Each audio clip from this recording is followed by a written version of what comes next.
Raw data can feel pretty impersonal, right? Just a big list of numbers and dates. But every once in a while, if you look close enough, that data starts to tell a story. And today, we're going to decode the story that's hidden inside one neighborhood's incident reports. So let's dive in. Our story starts with this number, 43. 43 separate incident reports. Each one of those is a single moment where someone was concerned enough to pick up the phone and document it. And this wasn't just, a bad week or a bad month. These 43 reports were filed over a period of 26 months. That's more than 2 years. So this isn't a snapshot. It's a long-term pattern, a story that's been unfolding for a while. So that's the big question, isn't it? What happens when you start connecting all these dots? What's the real story that emerges from this cluster of incidents? Well, let's find out. Okay, so at first glance, you might just write these off as random, disconnected events. A reckless driver one day, a suspicious person the next. But when you start to actually analyze them all together, something else comes into focus. A very clear and, honestly, an escalating threat.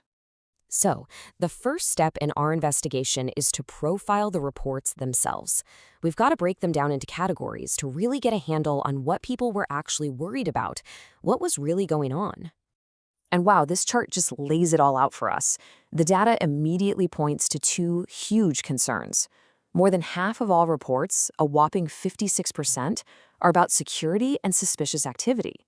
And then another 40% are tied to traffic and road safety. Pretty much everything else is just a tiny little sliver. Now, what's really fascinating is digging into what these categories actually mean. Security isn't just some vague idea here. It's people seeing specific things like loitering or even casing of properties. And on the flip side, traffic isn't about parking violations. It's about reckless, dangerous driving. The words in these reports give us a real feel for what residents were seeing and, frankly, what they were afraid of. And we can't just ignore that little 4% slice for public nuisance. Don't let the small number fool you. The language used in these reports is incredibly powerful. We're talking words like miscreants, menace, harassment. That tells us that even though these events were rare, they were obviously super distressing for the people who experienced them. Okay, so now we know what was being reported. The next logical question has to be when, right?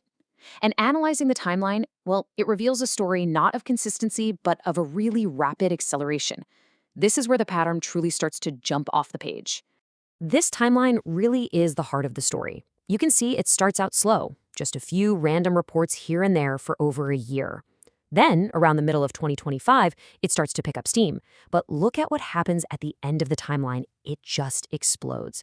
Suddenly, we're seeing these massive spikes of 10 or 11 incidents in a single month. This isn't just a gradual increase. It's like a fire alarm going off. And to put that surge into perspective, let's look at it another way.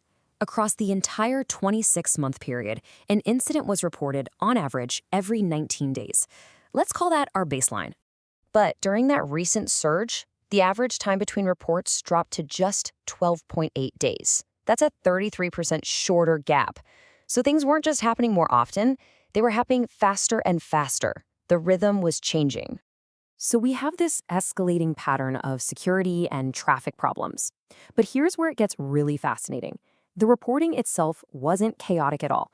When you look under the hood, there was actually a really clear, methodical system being used. This table just shows it perfectly. Look at how clean those lines are. The control room handled almost all of the security reports. Meanwhile, the Motor Vehicles Department, the MVD, handled literally 100% of the traffic incidents. This is not random. This is targeted. And listen, this isn't just a hunch. The stats absolutely back it up. A statistical test was run to see if this neat little pattern could be just a fluke, a coincidence. The result? The probability was basically zero. So what this means is that the link between the type of incident and who was being called is so strong, it's statistically impossible for it to be random. This is a deliberate system. In fact, we can pretty much map out the decision-making process here. It's a simple but super effective logic tree. If it's a vehicle problem, it goes to the MVD. If it's a direct security threat like someone loitering, it goes to the control room.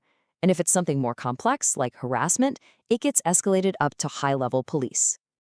Okay, so we've looked at the what, the when, and the how. Now it's time to put all of these pieces of the puzzle together and see the final, data-driven picture of what's been happening in this neighborhood. So, another statistical tool, this one's called regression analysis, it confirms what we saw on that timeline. There is a clear, measurable upward trend. The model actually predicts that the number of incidents will keep growing by about a quarter of an incident every single month. The problem is demonstrably getting worse over time.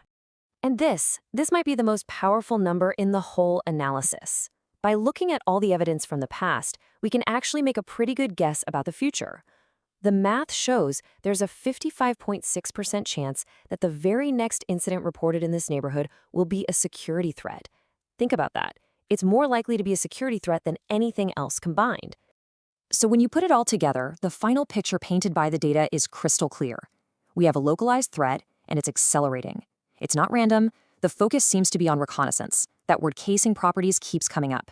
And all of this is being documented through a highly methodical and systematic reporting process. And that leaves us with one last, pretty sobering thought. The data doesn't just tell us what's happened. It points to what could happen next. With such a clear and escalating pattern of reconnaissance activity, you have to ask yourself, what is the next data point in this neighborhood story going to be?